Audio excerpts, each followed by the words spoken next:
Yo, what up? It's Compton Rick Rock with Compton Rick Rock TV. We about to do another reaction. We got Reggie Wright Sr. And when I was coming up, this was the top dog in the Compton Police Department, man. And if you was gang banging and they found out, your ass was going to jail. Let's get to the content, man. This is Reggie Wright, and it's titled How the Crips versus Blood War Started, but it's really Pirus. Compton don't got no bloods in the city. But yeah, man, this is one of the top dogs that was in the gang unit when I was coming up, believe the sergeant, and he didn't care if you was family or not. And in that case, he was my cousin's father, and he still locked me up, my cousin up, and anybody else he caught out there doing what they ain't had no business doing. Let's get to the content, man. Reggie Wright Sr., man. Let's go. The origin of first the Crips, who first came into our area, into the Compton area, had been started basically in the LA area, up around Washington High. What was that? I would say that would be the southeast portion of the city in LA. And those guys started this Crip stuff. A guy named Raymond Washington and a couple of other guys, I forget the name, Mac Thomas. Rest in peace to Raymond Washington. He was about to say Mac Thomas. Mac Thomas is from Compton, and he the one that brung it to the city, man. He was cool with Raymond Washington, and that's how you got it in Compton today, man. Shout out to Raymond Washington kids. I just so happen to know his daughter, good friend of mine's, cool person, man. She's a good, sweet person. Mac Thomas, man, out of Compton, man. He the one who brought that Crip into Compton with Raymond Washington, man. And shout out to them guys, man. Them OGs, man. They no longer here. Tookie Williams. Shout out to all them guys, man. These are guys that were involved in this kind of stuff as I was coming on the department. And I didn't know them directly, but when they start coming to Compton, you know, this gang thing and this more or less claiming Crips that got started by this group who, I don't know, it's a lot of stories about how it originally started. Some people say that Raymond Washington or somebody used to walk with a Crip. Like, you know, you get that theory. I've heard some other theories, you know, but the actual, how the Crip name came about, I'm not even till today certain, because there were so many theories. But it became a phenomenon. And it actually started in that area. But eventually, that came to the Compton area. And over, when they first started, it was an area, South Compton, southwest area of Compton, over by the airport. They had some apartments. Because in most of these gatherings or these groups that more or less started thuggerish or acting crazy or whatever, come out of, how would you say, a dense housing area. It wasn't like good neighborhoods or something. They would come from either apartment complexes or project or that. Over in Compton, they had a group of apartments, about 8 or 10 of them, that was in this little one called the Grandees. It was off of Grandee and Alondra. That's where I come from. That's my neighborhood. That's where it all started. That was the headquarters for the Compton Crips, man. When they started, that was headquarters, the Grandees, and it spread it out all through Compton. You had Tookie Williams, Mac Thomas, all those guys used to be up in the Grandee apartments. Like I said, that was headquarters. Yeah, man, shout out to all the homies from out the neighborhood, man. And a lot of the guys over there started hanging around, started claiming this Crip stuff in the Grandees. But then over in other areas of Compton, and I'm talking about 69, 70, around 70, that they start, 1970 that I'm talking about, the Crips was centralized a little bit in Compton, the whole Compton part. And they started ravaging, started doing crazy stuff, attacking decent guys, kids that weren't even into that stuff. They start assaulting them and just taking advantage, bullying them, you know, these Crips.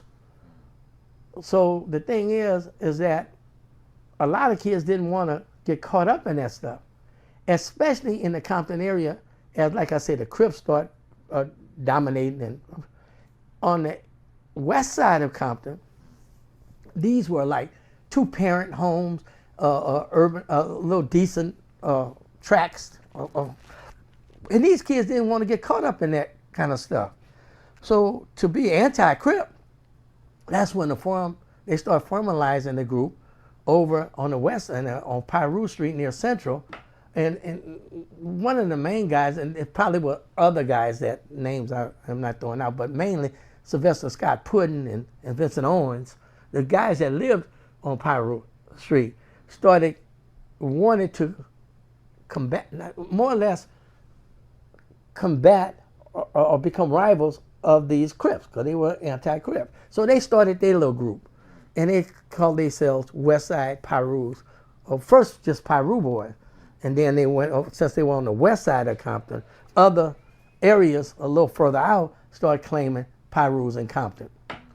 Shout out to the Westside Pirus. I know a lot of people from over there, man. Yeah, that area over there is clean to this day, still nice, man. A lot of blacks still up in that area, like they say, two-parent home, that area over there. A lot of people look at Compton and think of Compton as just being this negative environment, even though you have the gangs just like all the rest of the cities, surrounding areas around the city. But we do have nice, clean, nice areas. It's not wore down like you would think by listening to these rap songs and the rap music. Even my neighborhood is nice, grass manicured. It's nice, man. Lantana, nice over there. Southside Compton, nice. All through the city, we do have nice areas. To also offset, and this all is going down in 70, 71, not too far from each other. The Crips, they started because it was migrating from LA, this Crip phenomenon. But like I said, the Piru thing started based on Pirus Street with these guys in the 72 and whatever. But even on the east side of town, up around Ludus Park area, and the high school over there was, it is Dominguez High School. And their basic colors are red and gold. I forgot to mention that when the Crips started Piru started on the west side of Compton, the main high school there was Centennial. Because basically there's only 3 high schools in the Compton area. Centennial, that's on the west end, that I'm about to talk about. The central areas where most of the Crips, if they didn't go to school, they went up to the school. They might then go to classes. Yeah. They were central at Compton High, which their colors was blue and white. And then further east is Dominguez High School. Like I said, their colors was red and gold. Centennial was red and white. Okay, so those areas kind of adopted those red color, where the Crips adopted the blue color. And that's where you came up with the blue rags and the red rags. Yeah, man, I heard a story that went like this. And, Reggie been around the city for a long time. This is really one of those dudes, original from out the city, man. He just so happened to, go to school, go to college, get him a good job as a police officer. And, yeah, man, I will say this. I heard that the blue rags came from a bunch of young kids breaking in those trains, and they found some boxes of blue bandanas, and that's where they got the blue bandanas from, those railroad tracks in Compton. And I heard that that's where the blue rags came from, because even though they was claiming Crips, they didn't have no rags. From my understanding, what I was told, don't know if it's true or not, just a story that I heard. And that's where the blue rags came from, when they broke in those trains and got those boxes of bandanas, and they started wearing those, and then it migrated everywhere else. And that's kind of all kicked up in 72. And they started having this kind of little rivalry, okay? It got terrible because within it, like I said, they were able to get this weaponry, and they started doing these drive-bys and shooting at each other. But around about that time, that was the basic areas, I would say, like, that started it. But then that's where in each side, individuals that wanted to become part of either a Piru or part of Crips, they started having their sets named after streets, basically, that they came from. Like Crips, they were either Nutty Block or In Hood or just little areas. 165 Street, 166 Street. What other streets you got? 135th Street. You got a whole lot of streets, man. He right, man. This is where it came from, man. Type thing to separate and get their own identity as being a different part of the Crip organization, for you will. But then on the west side, as I said, that putting them started this west side Piru. So, and then eventually later on, they started having streets named like after Fruit Town, Pirus, which was streets that were like Elm, Pear, Peach. Those streets, those guys started calling themselves Fruit Town Pirus. Then you start having other areas, the little streets, Burris, this and that. Crips started, with their little set, like I said, Nutty Block Crips, Spooktown Crips. Everybody started getting a set. But all that went on, and the rivalry and the shootings between the Crips and the Pirus went real crazy from about 75 to about 1980 or something like that. So am I right in understanding that there was actually a famous incident where a basketball game was shot up around 74? A who? Was it a basketball game at Compton High where there was a shooting? Oh, no, you're probably talking about the incident at Dominguez High School. They had a basketball game there. Yes. At Dominguez, and I think Dominguez High, like I said, it was red, white. Most of those guys claimed Piru, and I forget who they were playing, but I think it was a thing that basically Crip. But at that game, the respective members of those two different sets were attending the game. So naturally, when they were there, it all jumped off.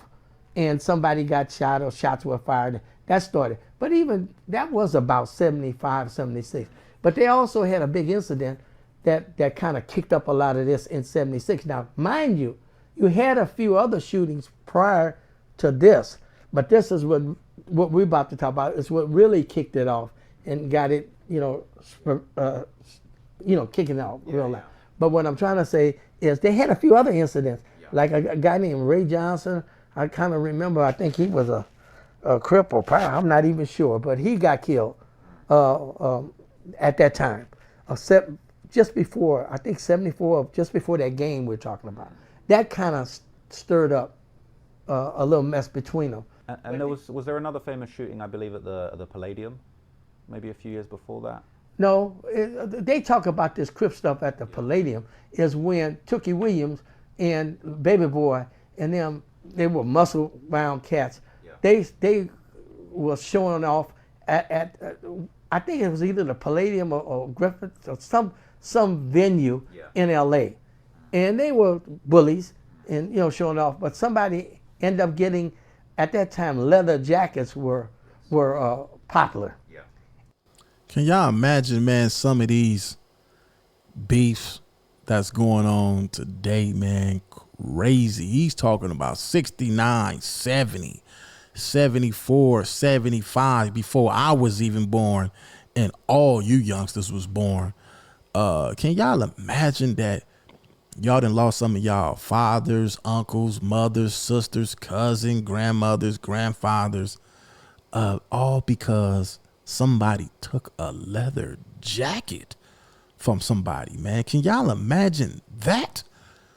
Oh, man, I done heard some stories, y'all.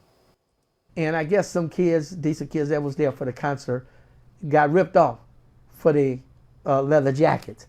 And I think somebody got beat down or shot or something, but it became, it was notorious. They noted it, and it was on the news and all that. So they didn't talk so much about it being a Crip thing. They talked about it as being some gang thing or a bunch of things that took advantage of them.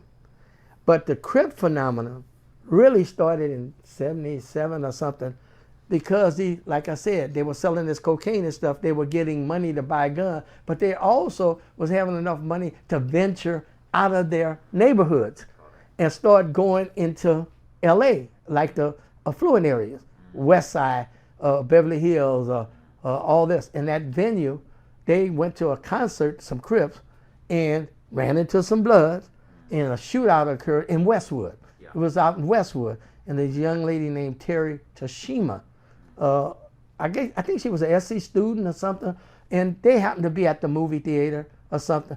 She got caught in the crossfire and got killed, unfortunately. But naturally, that became, I'm trying to get my thought on notoriety. The notoriety became because of the way this incident occurred.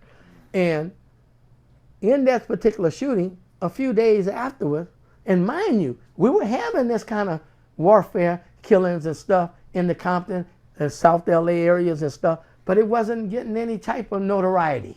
That's how I wanted to come out with it. Notoriety until this shooting occurred. Once Terry Tashima got shot, next thing I noticed, because I was working gangs then, I had kind of moved up a little bit, and it was in the early 80s, and all of a sudden the next day in the papers and stuff, oh wow, we have a gang problem in LA County. There's over 30,000 gang members. All of a sudden the stats and the notoriety came out.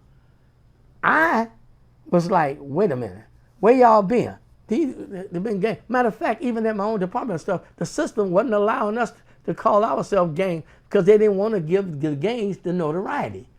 So that's when all of a sudden we went from a gang, from a graffiti detail to a gang detail. And that started going the same way in LA and stuff. And it really took LA a while with their crash unit on it to want to identify those Crips, give them some notoriety. But anyway, that happened. And if you remember about the 80s, in the 1980s, the Cold War had kind of started.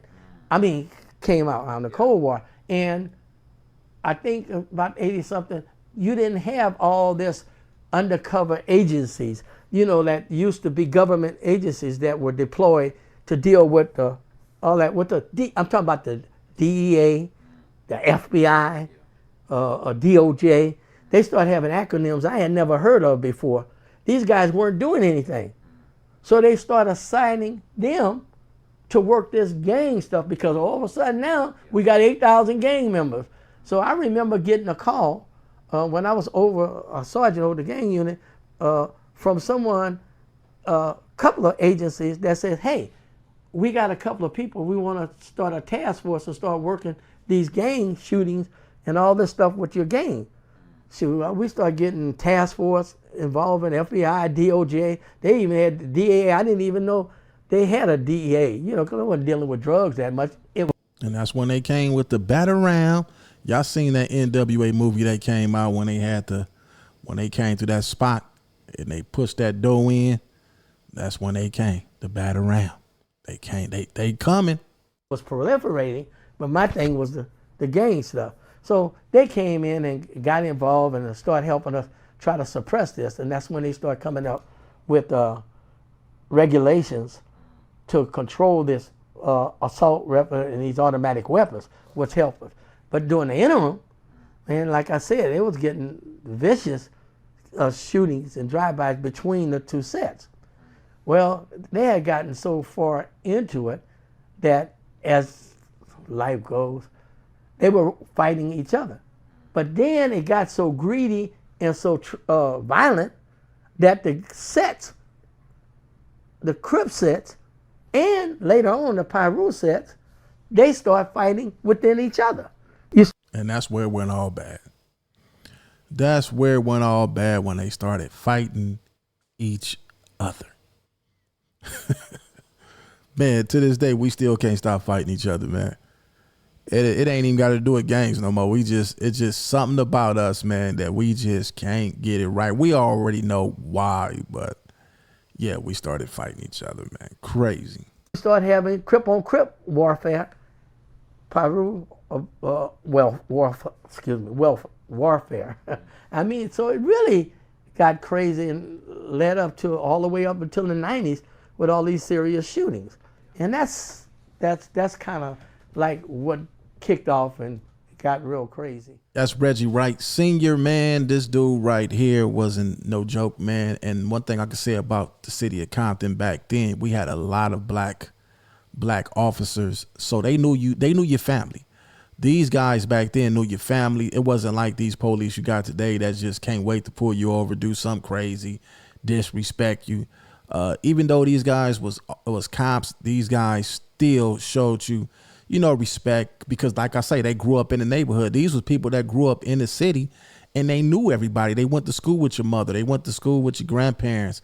So when they seen we was the kids, we was the grandkids and the sons out there in the streets. So they kind of, knew us. Even when he took me to jail, he came to my house. Cheryl, he was calling my mother name. You know what I'm saying? I knew I was gone. I seen all them cops, the helicopter in front of the house. I knew I was gone. And like I say, man, he's part of the family. He's in the family, man. And shout out these guys, him and his son, Lil Reggie, doing his thing over there at Bomb. First, we gonna cover some of that content next. Compton Rick Rock with Compton Rick Rock TV. Go on to the next one.